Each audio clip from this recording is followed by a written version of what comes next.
തെരഞ്ഞെടുപ്പ് പരാജയം വിലയിരുത്തുമ്പോൾ പോലും മലയാളികൾ ചിരിക്കുന്നുണ്ടെങ്കിൽ അതിന് നാം കടപ്പെട്ടിരിക്കുന്നത് 91-ൽ ഇറങ്ങിയ സന്ദേശം എന്ന സിനിമയോടാണ്. അന്ന് ഇടതുപക്ഷത്തെയും വലതുപക്ഷത്തെയും തലങ്ങും വിലങ്ങും പ്രഹരിക്കുമ്പോൾ മൂന്നാമതൊരു മുന്നണിയെക്കുറിച്ചുള്ള സങ്കല്പം സത്യൻ അന്തിക്കാടിൻ്റെയും ശ്രീനിവാസിൻ്റെയും മനസ്സിലുണ്ടായിരുന്നു. ഉണ്ടായിരുന്നെങ്കിൽ അതിന് ആം ആദ്മിയുടെ രൂപമുണ്ടായിരുന്നു. ഇന്ന് സന്ദേശമെടുത്താൽ എന്തൊക്കെയായിരിക്കും അവരുടെ മനസ്സിലേക്ക് ആദ്യം വരിക? വീണ്ടും അവർ ഒന്നിച്ചിരിക്കുന്നു. അന്തിക്കാട്ടുകാരൻ സത്യനും പാട്യംകാരൻ ശ്രീനിവാസനും ഒരു സിനിമയിൽ ഒതുങ്ങാത്ത സന്ദേശവുമായി. സന്ദേശം 2014. താത്വികമായ ഒരു അവലോകനമാണ് ഞാൻ ഉദ്ദേശിക്കുന്നത്. പോളണ്ടിനെ പറ്റി നീ ഒരു അക്ഷരം മിണ്ടരുത്, എനിക്കത് ഇഷ്ടമല്ല.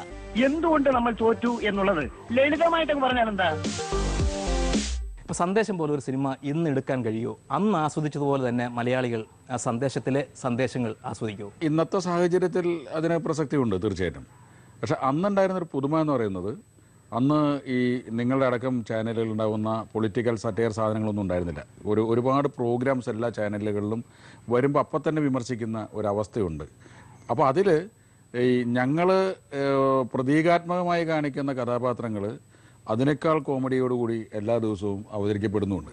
അതുകൊണ്ട് തന്നെ സന്ദേശം പോലൊരു സിനിമ പറ്റും. പക്ഷേ ഇന്നത്തെ രാഷ്ട്രീയ സാഹചര്യങ്ങൾ വെച്ചുകൊണ്ട് ഇതടക്കം ഉൾപ്പെടുത്തിക്കൊണ്ട് ഒരു രാഷ്ട്രീയ ആക്ഷേപഹാസ്യത്തിന് ഇനിയും സ്കോപ്പുണ്ട്. അല്ലിപ്പോൾ അങ്ങനെ എപ്പോഴെങ്കിലും ആലോചിച്ചിട്ടുണ്ടോ സന്ദേശത്തിന് ഒരു രണ്ടാം ഭാഗം എന്ന്? രണ്ടുപേരും കൂടി നമുക്ക് സ്ഥിരമായി കാണുന്ന ഒരു കാഴ്ച, കേരളത്തിലെ രാഷ്ട്രീയ കാര്യം എടുത്ത് നോക്കുമ്പോൾ ഒരു പ്രാവശ്യം ഒരു UDF വരുന്നു, അടുത്ത പ്രാവശ്യം LDF വരുന്നു.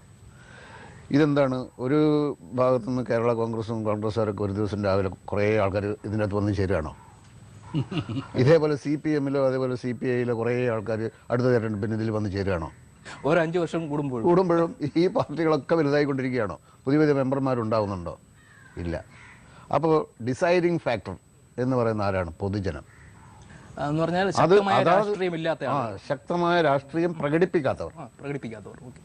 രാഷ്ട്രീയമുള്ളവരായിരിക്കും, പക്ഷേ അവർക്ക് വേറെ ഉദ്ദേശങ്ങളൊന്നും ഇല്ലാത്തതുകൊണ്ട് അല്ലെങ്കിൽ ദുരുദ്ദേശങ്ങളൊന്നും ഇല്ലാത്തതുകൊണ്ട് അവർ രാഷ്ട്രീയം പ്രകടിപ്പിക്കുന്നില്ല എന്ന് മാത്രമേ ഉള്ളൂ. അപ്പം നിർണായക ഘടകമായി പ്രവർത്തിക്കുന്നത് കേരളത്തിൽ അന്ന് മുതൽ ഇന്ന് വരെയുള്ള ചരിത്രം പരിശോധിച്ചാൽ ഈ നിഷ്പക്ഷമതികളായിട്ടുള്ള ആളുകളാണ്.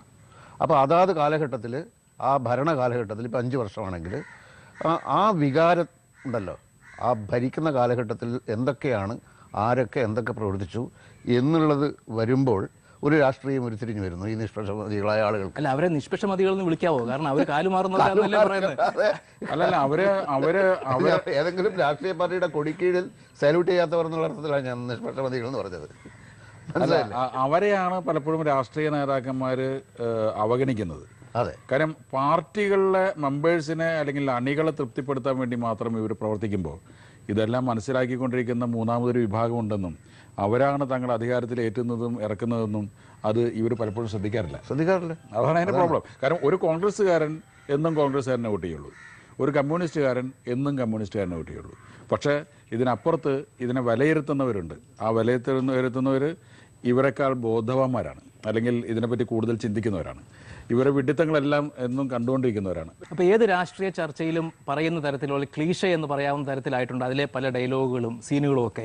പക്ഷേ അന്നത് സങ്കല്പിച്ചപ്പോൾ ഇങ്ങനെയൊക്കെ അത് ചർച്ച ചെയ്യപ്പെടുമെന്ന് വിചാരിച്ചിരുന്നു ഇത്രയും വർഷത്തിന് ശേഷവും? ഇങ്ങനൊരു രാഷ്ട്രീയ പശ്ചാത്തലം ഒരു വീട്ടിലെ കഥാപാത്രങ്ങൾ വെച്ചുകൊണ്ട് അച്ഛൻ, അമ്മ, മക്കൾ രണ്ടുപേരും അവർക്ക് തന്നെ എന്തിനാണെന്ന് ബോധ്യമില്ലാത്ത രാഷ്ട്രീയ പ്രവർത്തനം നടത്തുന്ന 2 മക്കൾ. അത് ശരിക്കും റിയാലിറ്റി ആയിട്ട് വലിയ ബന്ധമുണ്ടോ എന്ന് ചോദിച്ചാൽ ഇല്ല. പക്ഷെ നമ്മൾ അത് റിയാലിറ്റി അതേപോലെ കാണിച്ചു കഴിഞ്ഞാൽ ഇതേപോലെ ആസ്വാദ്യകരമാവണമെന്നില്ല. അതുകൊണ്ട് നമ്മളെപ്പോഴും ഡോസ് കുറച്ച് കൂട്ടിയിട്ടാണ് അതിൽ ചെയ്തിരിക്കുന്നത്. നമ്മൾ ഈ കഥ ആലോചിക്കുമ്പോൾ ഞാൻ സംവിധായകനോട് പറഞ്ഞ ഒരു കാര്യം അദ്ദേഹത്തിനും എനിക്ക് ഓർമ്മയുണ്ടാവുമെന്ന് ഞാൻ വിചാരിക്കുന്നു. എനിക്ക് ഓർമ്മയുണ്ട്, എന്തായാലും ഞാനും മറക്കാൻ സാധ്യതയില്ല. ഇതിൻ്റെ കഥയെപ്പറ്റി എന്തൊക്കെ പ്രതീക്ഷകളാണെന്ന് ചോദിച്ചാൽ എനിക്ക് അതിനെപ്പറ്റി അറിയില്ല. ആ പറഞ്ഞ ഡയലോഗ് ഞാൻ പറയാം. ശ്രീനിവാസൻ പറഞ്ഞത്, ഞാൻ പറഞ്ഞത് ഈ വിഷയം ഒരു 5-6 കൊല്ലമായി ഞങ്ങൾ ഇതിനെപ്പറ്റി ചിന്തിക്കുന്നു. ഓരോ സിനിമ ചെയ്യുന്ന സമയത്തും അടുത്തൊരു സന്ദേശമാവാം. സന്ദേശം മീൻസ് ഈ സബ്ജക്റ്റ് ആവാം. എന്നിട്ട് പറഞ്ഞു വരുമ്പോൾ ഇതിൽ സ്റ്റോറിക്ക് കരുത്ത് പോരാ എന്നൊരു തോന്നൽ വരും. അവസാനം ഒരു ദിവസം ഡിസൈഡ് ചെയ്തു ഈ സിനിമ തന്നെ നമുക്ക് ചെയ്യാമെന്ന് ഞാൻ പറഞ്ഞപ്പോൾ ശ്രീനിവാസൻ്റെ ആദ്യത്തെ ഡയലോഗ്, കഥ ഏതെല്ലാം വിധത്തിൽ പോകുമെന്നൊന്നും എനിക്കറിഞ്ഞു, പക്ഷേ ഇതിലെന്നും ഓർമ്മിക്കാവുന്ന സംഭാഷണങ്ങളുണ്ടായിരിക്കും. ഡയലോഗ്സ് ഉണ്ട്. കാരണം അത് ആ ഉറപ്പ് എന്തുകൊണ്ടാണെന്ന് വെച്ചാൽ മനസ്സിലിങ്ങനെ കെട്ടിക്കിടക്കുന്ന ചെറുപ്പം മുതൽ, അതായത് ചെറുപ്പം മുതൽ ബോധം ഉറച്ച സമയം മുതൽ നമുക്ക് മനസ്സിലാവാത്ത പല കാര്യങ്ങളും നമ്മുടെ ചുറ്റുപാട് നടന്നുകൊണ്ടേയിരുന്നു.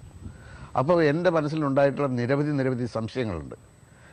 മനസ്സിലാവാത്തതൊക്കെ സംശയങ്ങളായി മാറുമല്ലോ. അമർഷമുണ്ട്. പലതിനോടും നമുക്ക് പ്രതിഷേധിക്കാൻ വേദിയില്ലാതെ നമ്മളേതെങ്കിലും ഒരു ആ തരത്തിൽ നമ്മളിപ്പം നാടകം അങ്ങനെയൊക്കെയുള്ള രംഗത്ത് ഇതൊന്നും കാര്യമായിട്ട് നമുക്ക് പ്രകടിപ്പിക്കാൻ പറ്റില്ല. അപ്പോൾ അതായത് നേതാവ് തെരഞ്ഞെടുപ്പ് പരാജയം വിലയിരുത്തുന്നത് വളരെ താത്വികമായിട്ടാണല്ലോ. അപ്പോൾ ആ താത്വികമായിട്ടുള്ള വിലയിരുത്തലും ഈ പോളണ്ടിനെ കുറിച്ച് ഒരു അക്ഷരം മിണ്ടരുതെന്ന് പറയുന്നതൊക്കെ ബോധപൂർവമായി എഴുതിയത് തന്നെയാണ്. അല്ല, വേറൊന്ന്, ഈ ഭാഷയും ഈ രീതിയും ഇപ്പോഴും അതേപോലെ തന്നെ നിലനിൽക്കുന്നതാണ്. ഓരോ തെരഞ്ഞെടുപ്പ് കഴിയുമ്പോഴും അണികളെ അതിൻ്റെ നേതാക്കന്മാർ പറയുന്നത്, പ്രത്യേകിച്ചും ഒരു വിഭാഗം പറയുന്നത് ഈ ഭാഷയിൽ തന്നെയാണ്. അതായത് അവരുടെ പ്രവൃത്തി കാണുമ്പോൾ ഇത് കൂടുതൽ പ്രസക്തമാവുകയാണ്. ഒരു മാറ്റവും വന്നിട്ടില്ല. അതായത് സാധാരണ സിനിമകൾ സംഭവങ്ങൾ അല്ലെങ്കിൽ അനുഭവങ്ങളെ ഫോളോ ചെയ്യാണ് ചെയ്യുക. ഇതെനിക്ക് തോന്നുന്നു സന്ദേശത്തിനെ ഫോളോ ചെയ്തുകൊണ്ടാണ് വെറുതെ രാഷ്ട്രീയം പലപ്പോഴും വന്നുകൊണ്ടിരിക്കുന്നത്. നമുക്ക് തോന്നുന്നു അയ്യോ ഇതുപോലെയാണല്ലോ അതിൽ പറഞ്ഞിരിക്കുന്നത് എന്ന് തോന്നിപ്പിക്കുന്ന. ഇത് വീണ്ടും എല്ലാ സറ്റയർ പ്രോഗ്രാമിലും എടുത്തു കാട്ടിയിട്ടും അവരുടെ പെരുമാറ്റ രീതിയിൽ ഒരു മാറ്റവും വരുന്നില്ല. അല്ല, നമ്മൾ ഞാൻ ഇതൊന്നും മനസ്സിലാക്കിയിട്ടല്ലെങ്കിലും കുറച്ച് കാര്യങ്ങൾ എനിക്ക് ഈ സിനിമയിൽ ഇത്രയും കാലം നിന്നപ്പം മനസ്സിലായിട്ടുള്ള അല്ലെങ്കിൽ തോന്നിയിട്ടുള്ള ഒരു കാര്യം, കഥ പറയുമ്പോൾ എന്ന് പറയുന്ന സിനിമയിൽ ഞാൻ ഡയലോഗാക്കി മാറ്റിയിട്ടുണ്ട്. മമ്മൂട്ടിയുടെ പ്രസംഗത്തിൽ ആ കഥാപാത്രം പറയുന്നുണ്ട്, ഒരു സിനിമ ഇങ്ങനെ ജനങ്ങളെ സ്വാധീനിക്കും, അല്ലെങ്കിൽ ബൈലോപ്പിള്ളിയുടെ കവിത എന്ന് പറഞ്ഞാൽ അപ്പം പൂങ്കുലനുള്ളിയ കുട്ടിയെ അടിച്ചതിൻ്റെ പേരിലുണ്ടായിട്ടുള്ള അത് വായിച്ച ആ കവിത വായിച്ച അമ്മമാരൊന്നും പിന്നെ കുട്ടികളെ തല്ലാതിരുന്നിട്ടില്ല. അപ്പോൾ ഇത് ആ രീതിയിലുള്ള ഇൻഫ്ലുവൻസ് നമ്മളെപ്പോഴും സിനിമയിൽ എന്നും ചർച്ച ചെയ്യപ്പെടുന്ന ഒരു സാധനമാണ്.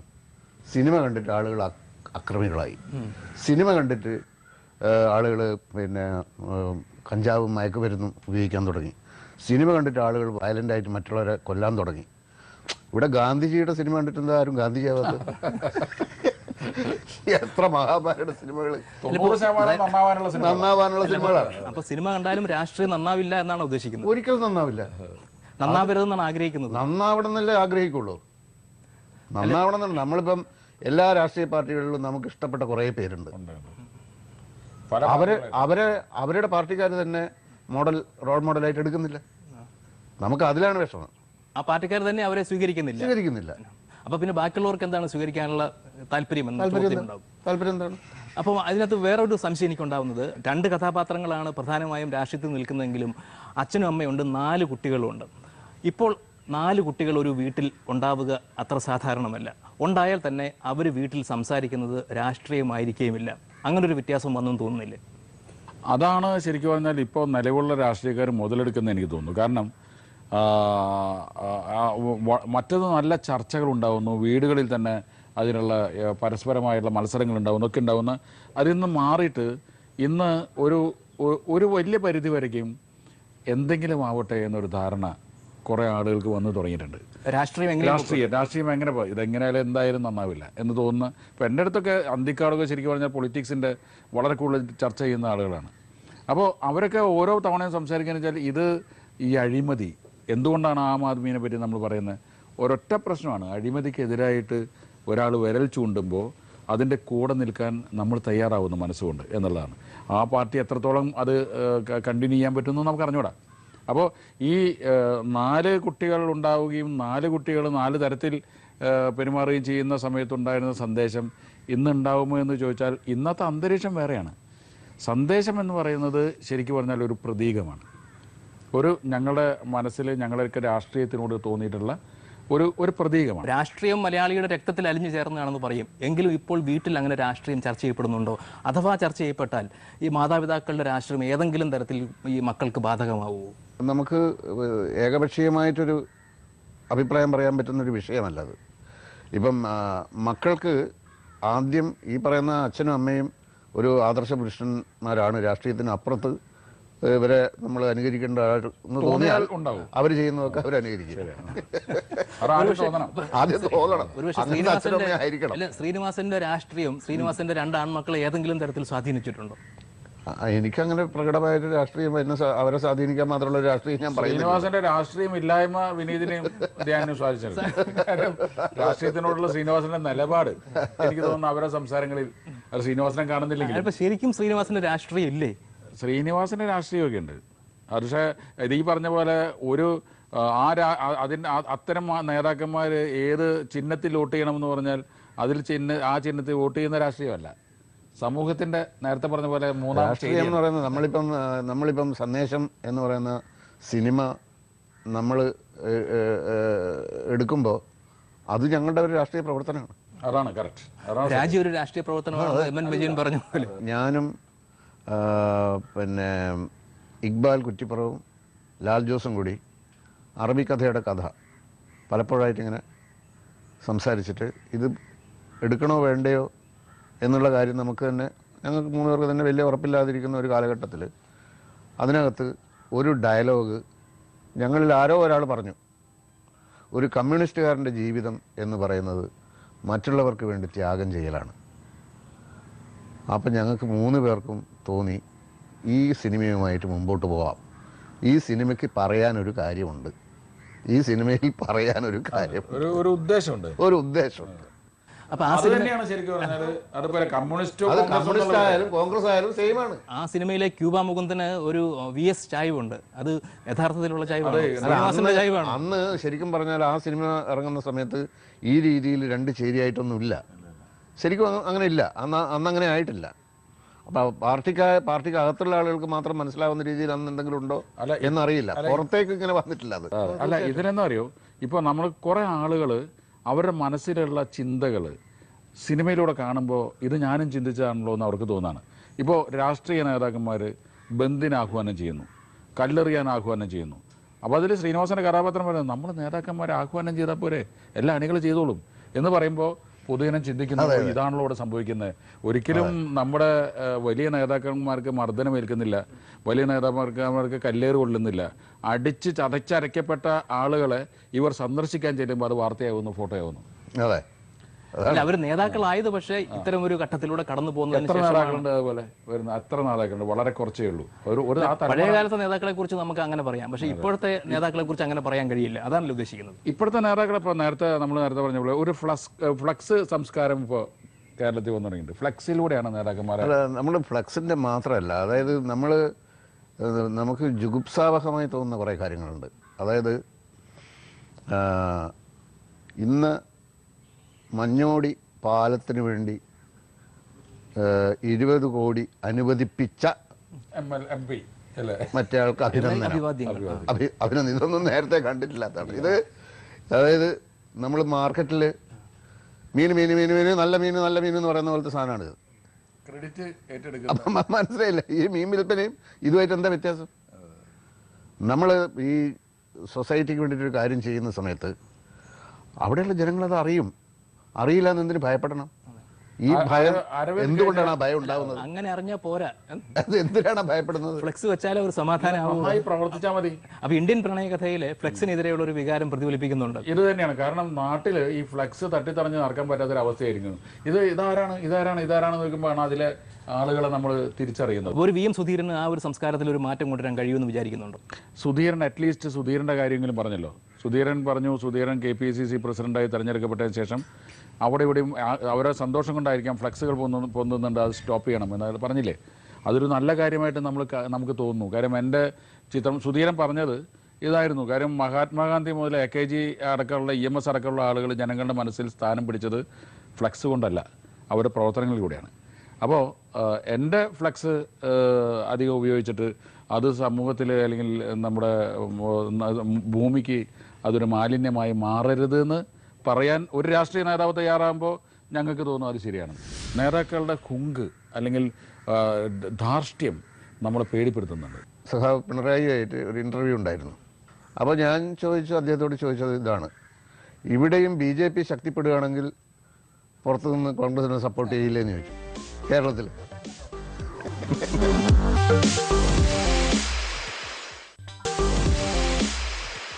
ലോക നിലവാരത്തിലുള്ള സയൻറ്റിസ്റ്റുകളുണ്ട്, ഡോക്ടർമാരുണ്ട്, എഞ്ചിനീയർമാരുണ്ട്. ലോക നിലവാരമുള്ള ഒരു രാഷ്ട്രീയക്കാരൻ നമുക്കുണ്ടാവുന്നുണ്ടോ? അത് പക്ഷേ ഒരു കാലത്തിനപ്പുറത്ത് നിന്നിട്ട് തിരിഞ്ഞു നോക്കാൻ പറ്റുള്ളൂ. ഒരു ലോക നേതാവും ആ ഇപ്പോൾ മഹാത്മാഗാന്ധിനെ ഒഴിവാക്കിയാൽ നയിച്ചുകൊണ്ടിരിക്കുന്ന സമയത്ത് ഇയാൾ ലോക നേതാവാണെന്ന് ആരും അംഗീകരിച്ചിട്ടില്ല. ഒരു വലിയ പീരീഡ് കഴിഞ്ഞ് അയാൾ ഉണ്ടാക്കി തന്ന നേട്ടങ്ങളെ വിലയിരുത്തിയിട്ടാണ് ലോക നേതാവ് സൃഷ്ടിക്കപ്പെടുന്നത്. പ്രത്യേകിച്ചും കേരളത്തിൻ്റെ ഒരു ചിന്താഗതിയാണ്, ആരും ജീവിച്ചിരിക്കുമ്പോൾ അംഗീകരിക്കില്ല, അതിനുശേഷമായിരിക്കും. നമ്മളെപ്പോഴും പറയാറുണ്ടല്ലോ, എല്ലാവരുടെയും അനുസ്മരണത്തിലായിരിക്കും അവരെക്കുറിച്ചെല്ലാം അവർ വലുതാവുന്ന, അനുസ്മരണങ്ങളിലൂടെയാണ് വലുതാവുന്നത്. പക്ഷേ കേരളത്തിന്റെ കാര്യം മാത്രം എടുത്താലും നമുക്ക് അങ്ങനെ തോന്നുന്നില്ല. കാരണം ഇപ്പോൾ എല്ലാവരും ഇപ്പോൾ തിങ്ക് ഗ്ലോബലി ആക്ട് ലോക്കലി എന്നൊക്കെ പറയും. ഇവിടെ എന്ന് വെച്ച് കഴിഞ്ഞാൽ think locally act two locally എന്നുള്ള ഒരു സംവിധാനം. ഒരു നിഷ്പക്ഷന്റെ കാഴ്ചപ്പാടിൽ കേരളത്തിനെ നോക്കുമ്പോൾ ഇവിടെ 5 കൊല്ലം കഴിയുമ്പോൾ UDFും 5 കൊല്ലം കഴിയുമ്പോൾ LDFും മാറി മാറി ഭരിക്കുന്നു എന്നുള്ളതല്ലാതെ ഇവരിൽ പ്രത്യേകിച്ച് കൊടികളുടെ മാറ്റമല്ലാതെ മറ്റൊന്നും സംഭവിക്കുന്നില്ല എന്ന് ഒരു നിഷ്പക്ഷ മതിക്ക് തോന്നിയാൽ അതിൽ തെറ്റില്ല.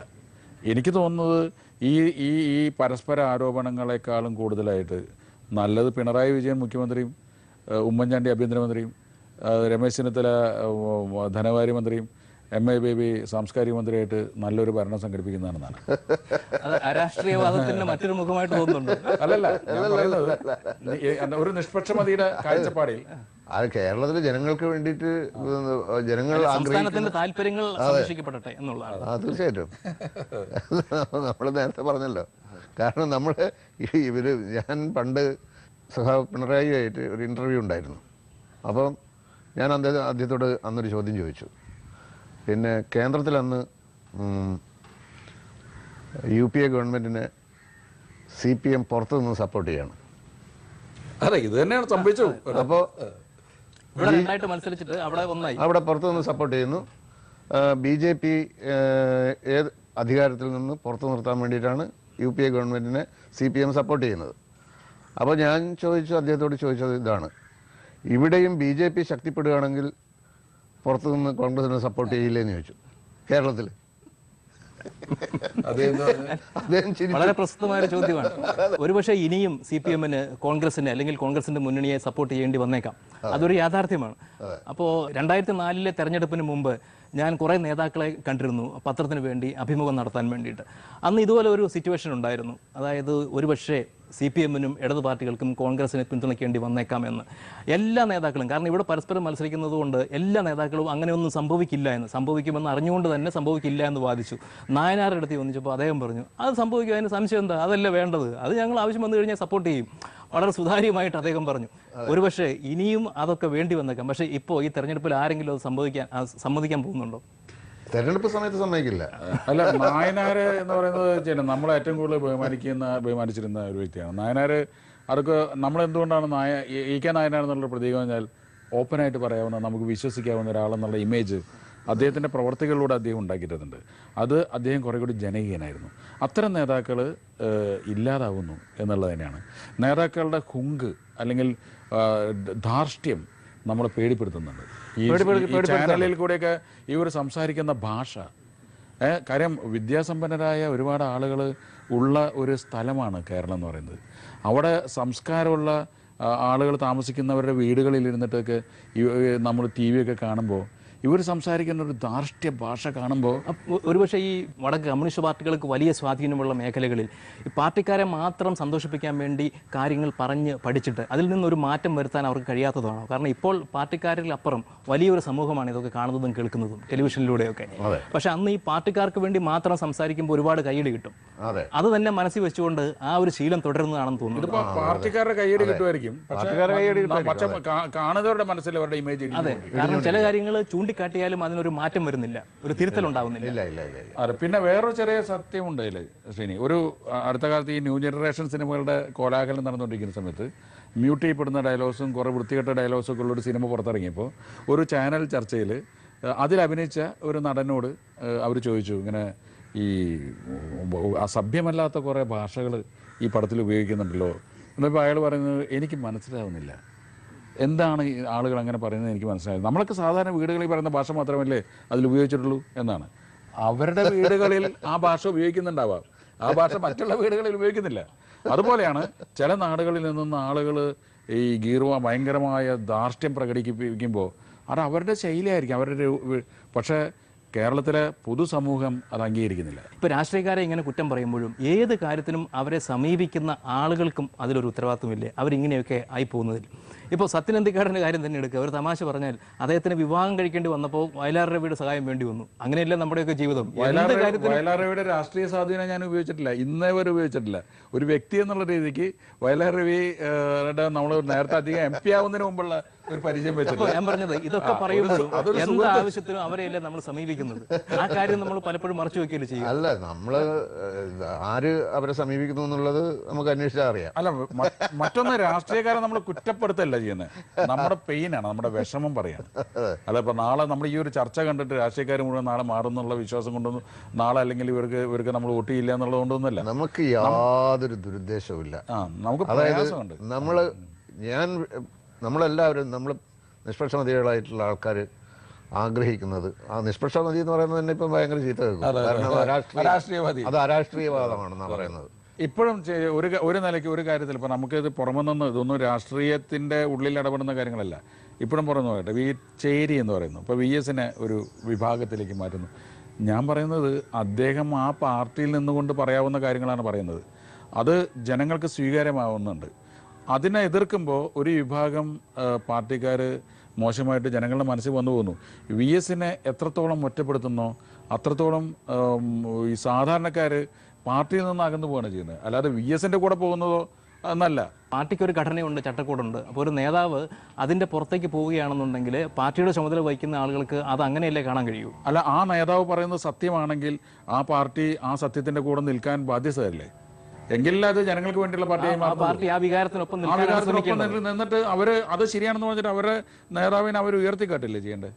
അങ്ങനെയാണെങ്കിൽ ഞാൻ പറയട്ടെ, ഇപ്പോൾ നമുക്ക് ഇവിടെ ഒരു ചെറിയ ഉദാഹരണം. അപ്പോൾ ഞാൻ പറയുന്നത് നമ്മൾ തെറ്റ് തിരുത്തുമെന്ന് പറയുന്നു. തെറ്റുണ്ടെങ്കിൽ തിരുത്തുക എന്ന് പറയുന്നത് ഒരു പ്രശ്നമുള്ള കാര്യമല്ല, അത് എല്ലാവരും അംഗീകരിക്കുന്നതാണ്. ഇപ്പോൾ നമുക്ക് വളരെ പ്രത്യക്ഷത്തിൽ പറയാവുന്ന, ഇത് ആളുകൾക്ക് എല്ലാവർക്കും ഇഷ്ടപ്പെടുന്ന കാര്യമൊന്നും ആയിരിക്കണമെന്നില്ല, പക്ഷേ ഞാനൊരു ഈ പറഞ്ഞ പോലെ മൂന്നാമതൊരാളായിട്ടെന്ന് പറയുന്നതാണ്. ക്ലിഫ് ഹൗസ് ഉപരോധം. ഒരു വീട്ടമ്മ, സന്ധ്യ എന്ന് പറഞ്ഞൊരു വീട്ടമ്മ ബഹളമുണ്ടാക്കി, അത് ഒച്ചപ്പാടായി. അവരെ അപ്പോൾ സമരം ചെയ്തവരെന്ന് എതിർക്കുകയും അവർ കോൺഗ്രസ്സുകാരിയാണെന്ന് മുദ്രകുത്തുകയും അങ്ങനെ വലിയ ബഹളങ്ങളൊക്കെ ഉണ്ടാക്കി കഴിഞ്ഞിട്ട് 4-5 ദിവസം കഴിഞ്ഞപ്പോൾ ഇതവരങ്ങോട്ട് സമാധാനപൂർവ്വം അത് പിൻവലിച്ചു. മറിച്ച് ഈ വീട്ടമ്മ പറഞ്ഞത് സത്യമാണ്. കാരണം മുഖ്യമന്ത്രിയോടുള്ള വിദ്വേഷം നമ്മൾ തീർക്കേണ്ടത് ഈ പൊതുജനങ്ങളെ തടഞ്ഞുകൊണ്ടല്ല, അതുകൊണ്ട് അവർ അംഗീകരിച്ചുകൊണ്ട് ഞങ്ങൾ ഇന്ന് സമരം നിർത്തുന്നു എന്ന് പറഞ്ഞാൽ നമുക്ക് കുറേയും കൂടി ബഹുമാനം തോന്നും. ഞാൻ ഇതിന് ഈ പാർട്ടിയുടെ ചട്ടക്കൂട് വലിയ പ്രശ്നമായി മാറുകയാണ്. അപ്പോൾ നമ്മൾ ഈ കണ്ണും കാതും തുറന്നിരിക്കുന്ന ഒരു സമൂഹത്തിന് അവർ ശരി ഏതാണ് തെറ്റേതാണെന്ന് നിർണ്ണയിക്കുമെന്നുള്ള ചിന്ത പാർട്ടിക്കാരുടെ ഭാഗത്ത് കുറഞ്ഞു വരുന്നു. ആളുകൾ ആഗ്രഹിക്കുന്നത് ഇപ്പം, അതായത് ഇവിടുത്തെ ഒരുപാട് മനുഷ്യർ തമ്മിൽ അന്തരമുണ്ട്. സാമ്പത്തികമായ അസന്തുലിതാവസ്ഥ എന്ന് പറയുന്നത് വളരെ കൂടുതലാണ്. ഇവിടുത്തെ ജനങ്ങൾക്ക് എല്ലാ സൗകര്യങ്ങളോടും കൂടി മെച്ചപ്പെട്ട ഒരു ജീവിതം ജനങ്ങൾ അർഹിക്കുന്നുണ്ട്. അത് അവർക്ക് കിട്ടാൻ വേണ്ടിയിട്ടുള്ള കാര്യങ്ങൾ മാത്രമാണ് നമ്മൾ ആഗ്രഹിക്കുന്നത്. അതിനു വേണ്ടിയിട്ട് മാത്രമാണ് നമ്മൾ സംസാരിക്കുന്നത്. ജാതി മത ഭേദങ്ങളും കൂടുതൽ ഊതി വീർപ്പിക്കാനുള്ള ഒരു ശ്രമം ഉണ്ട്. എല്ലാം രാഷ്ട്രീയമാണ്. ജാതിയൊന്നുമില്ല ഇവിടെ. ഇപ്പോൾ നമുക്ക് ഈ സമുദായങ്ങളുടെ ഉന്നതിയിൽ നിൽക്കുന്ന ആളുകളെ കുറച്ച് നാൾ വാച്ച് ചെയ്താൽ നമുക്ക് മനസ്സിലാവും, ഒരു സമുദായത്തിനെ രക്ഷപ്പെടുത്താനോ ആ സമുദായത്തിലെ കഷ്ടപ്പെടുന്ന ആളുകളുടെ ഉന്നമനത്തിനോ വേണ്ടിയല്ല. എന്താ അവസാനം അവിടെ എത്തി നിൽക്കുകയാണ്.